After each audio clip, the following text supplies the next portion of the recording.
Hi there everybody, it's UK Stampin' Up independent demonstrator Halsey here from slimandstylish.com. Today I've got a slightly different card for you. I'm using the bubbles from the Beauty Abounds stamp set. This is a cling mount stamp set that's just been released by Stampin' Up in their new occasions catalogue. You need your stamparatus ideally for this because there is going to be a lot of double stamping. And Stampin' Up have listened. Yay, they finally got Stampin' Up grid paper that fits into the stamparatus so you don't have to cut it down. It's £6 and it's available online, but it's great, so useful. I was really happy about this. So to start off with, I've lined up my stamp as to where I want it. I want the stamps in the background to go around the edge so I can still fit a sentiment in the middle. And I'm using the white ink pad. As you can see, I'm having to do it 2 or 3 times just to get that brightness from the white. Once I've done that, I'm coming in with my chamois. The chamois is really important for this because you don't want the cross transfer of ink on your project. I'm moving the cardstock down just a little bit so that you get an edge of the white with the colour on top of it. I'm using Lemon and Lime Twist to start off with. I really love this colour and it's going to be going end of life or discontinued or retired or whatever we say. I think we say discontinued or retired at Stampin' Up. At work I say end of life. But yeah, it's going when the new annual catalogue, which will be June. So I'm quite sad to lose Lemon Lime Twist because it is one of my favourite colours. So I'm going to use it a lot between now and then to really get my use out of it. If you like it and it's one of your favourites, don't forget to stock up early on it because as soon as it comes out on the retiring list, it will sell out pretty quick as it's a favourite colour. As you can see, I'm going all the way around the edge with this. I'm using the larger stamp and then I will be coming in with a smaller bubble stamp. The other colours that I'm going to be using are Gorgeous Grape, Bermuda Bay and Berry Burst. What I've just said about Lemon Lime Twist, that's exactly the same for Berry Burst. That will be with those colours that are going to be retiring with the new annual catalogue. So again, if you like this one, make sure you get it in time. You can purchase all these items from slimandstylish.com, but if not, just watch the video and I hope you enjoy it. I'm going to put some music over the top and speed it up because it pretty much is repeat stamping all the way through.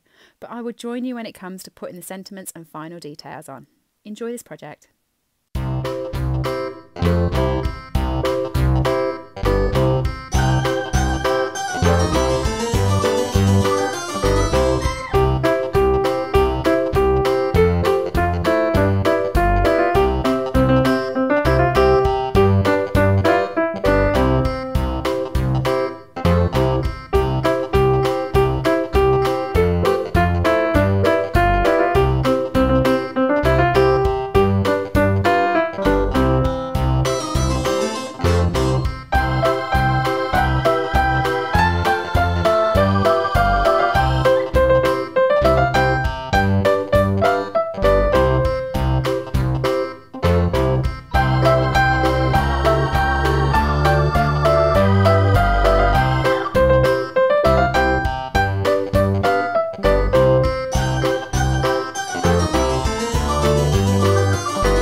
I think this looks so great that I was really tempted to not even do anything else with it and just make a blank card with it. But instead I've come in with the stitched framelets for the rectangles. These are also from the Occasions catalogue and to be honest I've wanted these for ages, so as soon as I saw that they were in the catalogue they were one of the first things I got. It is a really nifty die because as well as having the stitches on the inside, it has the stitches on the outside. So if you're cutting a frame rather than a sheet, you will still get that awesome stitching effect.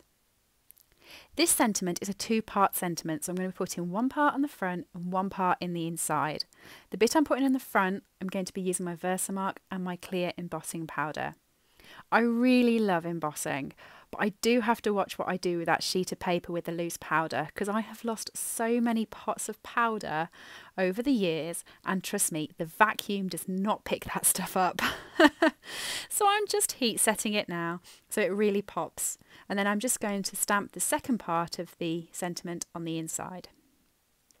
This flax ribbon from Stamping Up is in the new catalogue. It's quite nice because it's quite a rough ribbon, so it's easy to tie because it sticks together, rather than those satin types that once you've tied it, they fall apart. So I'm just sticking it at the bottom for a little bit of texture, and then I'm going to make a bow that I will just stick at the top using the double-sided sticky tape. I love our sticky tape. It's tear and tape, so you don't have to have scissors for it. I did have another brand of sticky tape some years ago, and I hated it because as I used to cut it with the scissors, it used to stick to the scissors and I couldn't get the scissors back open. So I've always avoided it. And then I got bought one of these. I got sent it from my upline and I thought, I'm not going to use it, but it's great. I really recommend it. And that's my finished stamp set really. I've used the white adhesive pack sequins for a bit of detail, and that's it all done. Any of the products that I've used today will be listed in my blog over at slimandstylish.com, and you can purchase from there. If you've enjoyed this video, please do like or comment and subscribe for further videos. Have a good day.